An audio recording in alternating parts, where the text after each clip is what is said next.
Salam, böyük bir şirkətin, məsələn, yeni bir zavod tikmək və ya xarici açılmaq üçün o qədər pulu haradan tapdığını heç düşünmüsünüz? Bax, bugün biz məhz bu prosesi, yəni Azərbaycanda səhm və istiqrazların necə buraxıldığını, bütün hüquqi tərəflərini addım-addım sadə dildə izah edəcəyik.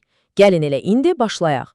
Bəli, əslində hər şey bu çox sadə, amma çox vacib sualla başlayır. Şirkətlər böyümək istəyir, amma pul lazımdır. Bank krediti bir yoldur, düzdür, amma bəzən bu ya kifayət eləmir, ya da sərfəli olmur. Bax, məhz bu nöqtədə səhmlər və istiqrazlar, yəni qiymətli kağızlar oyuna daxil olur. Bugünkü izahımızda bu prosesin qanuni cığırlarını aydınlaşdıracaq. Gəlin, bugünkü yol xəritəmizə bir nəzər salaq. Deməli, əvvəlcə emitent və emissiya kimi təməl anlayışların üstündən keçəcəyik ki, eyni dildə danışaq. Sonra bu prosesin olmazsa olmaz qızıl qaydalarını öyrənəcəyik. Ən maraqlı hissə isə əlbəttə ki, 7 addımlıq prosesin özü olacaq. Sonda isə bir neçə istisnaya toxunub, bütün bunların əslində nə üçün bu qədər vacib olduğunu aydınlaşdıracağıq. Bilirsiniz, hər sahənin öz terminləri, öz lüğəti var. Bu maliyyə səyahətinə başlamazdan əvvəl bizim də 2 əsas termini aydınlaşdırmamız şərtdir. Bu terminlər qiymətli kağızlar bazarı haqqında qanunda çox dəqiq izah olunub. Gəlin baxaq görək, emitent və emissiya nə deməkdir? Deməli, ilk terminimiz emitent.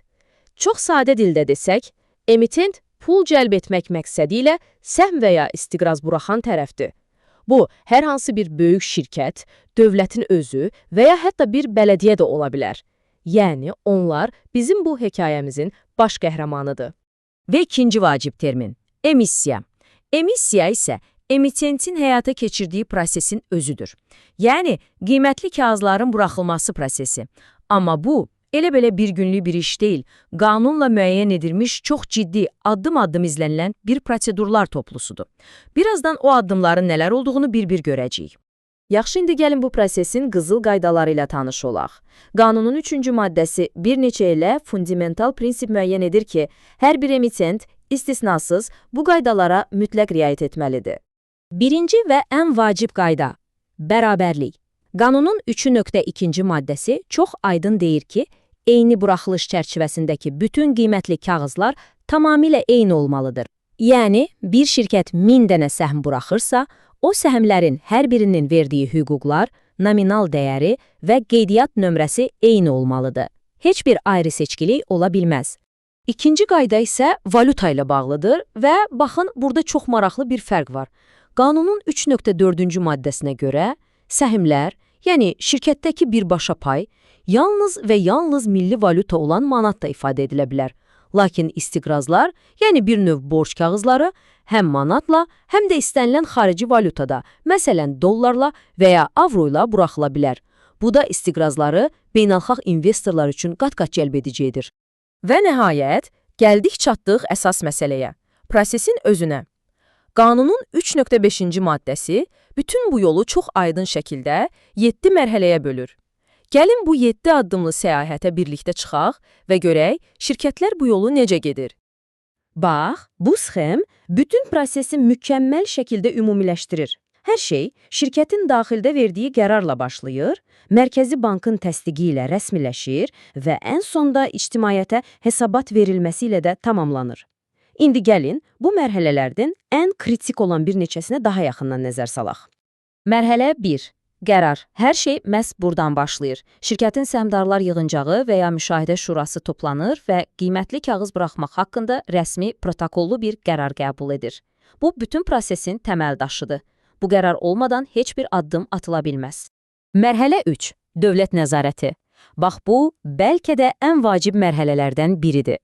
Bütün hazırlanmış sənədlər, xüsusilə də emissiya prospekti adlı sənəd, yoxlanılması üçün Azərbaycan Mərkəzi Bankına təqdim edilir.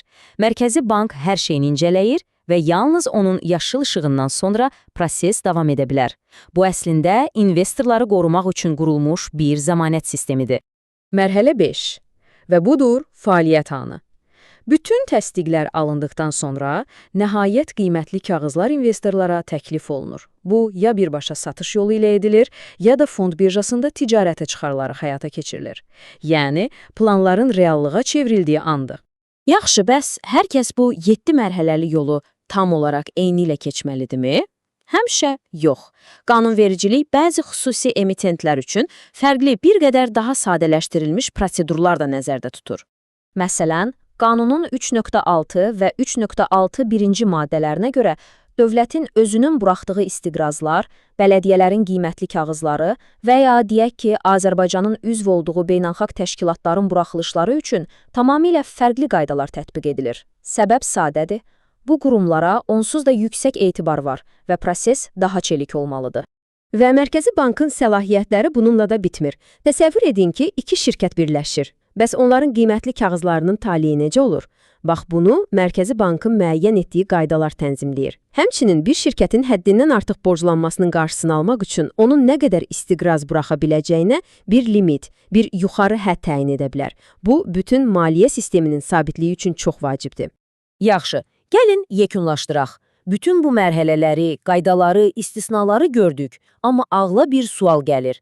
Bütün bu bürokratiya, bu ciddi tənzimlənmə ümumiyyətlə nəyə lazımdır? Yəni, niyə bir şirkət sadəcə çıxıb mən səhm satıram deyə bilmir? Cavab bircə kəlmədədir. Etibar.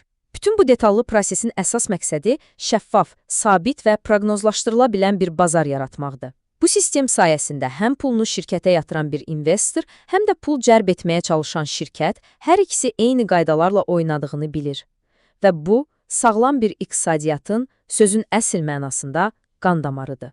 Və beləliklə, gəlin yekun bir düşüncə ilə bitirək. Bütün bu qaydalar, bütün bu proseslər son nəticədə sizi, yəni potensial investoru necə qoruyur? Çox sadə. Bu proses ona görə mövcuddur ki, siz bir şirkətin səhmini almaq istəyəndə, o şirkətin maliyyə vəziyyəti haqqında Mərkəzi Bank tərəfindən yoxlanılmış, təsdiqlənmiş məlumata güvənə biləsiniz. Bu, sadəcə bir qanun deyil, bu sizin investisiyalarınızın təhlükəsizliyinə verilən bir zəmanətdir.